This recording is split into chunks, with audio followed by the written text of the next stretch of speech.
ઘરમાં આ મૂર્તિઓ રાખવાથી આવશે સમૃદ્ધિ, જીવનમાં ક્યારે નહીં થાય રૂપિયાની તંગી।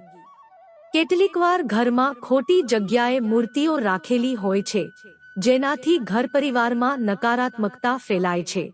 જો તમારે ઘરમાં સુખ સમૃદ્ધિ લાવવી છે, તો વાસ્તુના નિયમ મુજબ મૂર્તિઓ રાખવી જોઈએ।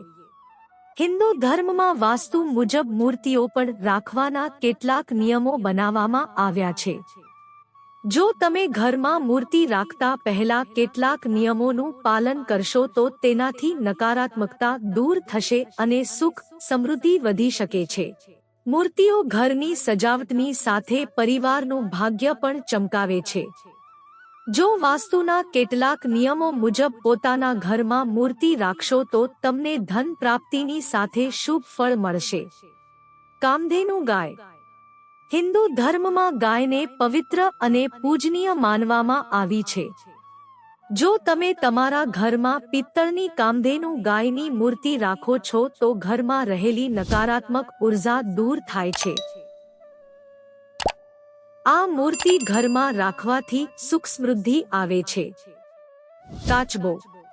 વાસ્તુશાસ્ત્ર મુજબ ઘરના ડ્રોઈંગ રૂમમાં ઉત્તર કે પૂર્વ દિશામાં ધાતુની બનાવટનો કાચબો રાખવાને ખૂબ શુભ માનવામાં આવ્યું છે। તેને ઘરમાં રાખવાથી પૈસાની તંગી નથી રહેતી, તેનાથી તમામ બાધાઓ દૂર થાય છે। માછલી। જો તમે તમારા ઘરમાં માછલીને રાખો છો તો તેને વાસ્તુમાં શુભ માનવામાં આવ્યું છે। જે લોકોના ઘરમાં ધાતુની માછલી હોય છે તેમના પર હંમેશા લક્ષ્મીની કૃપા રહે છે। તમે તમારા ઘરમાં પિત્તળ કે ચાંદીની માછલી રાખી શકો છો, તેનાથી તમારા ઘરમાં ધનની વૃદ્ધિ થશે। હાથી। હાથીની મૂર્તિને પણ વાસ્તુશાસ્ત્રમાં શુભ માનવામાં આવ્યું છે।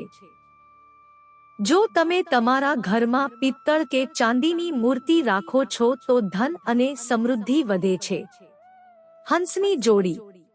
ઘરના ડ્રોઈંગ રૂમમાં જો તમે હંસની જોડીની મૂર્તિ રાખો છો તો તેનાથી તમને લાભ થઈ શકે છે। આ મૂર્તિથી તમને આર્થિક લાભ થઈ શકે છે, સાથે જ લગ્ન જીવન સારું પસાર થાય છે।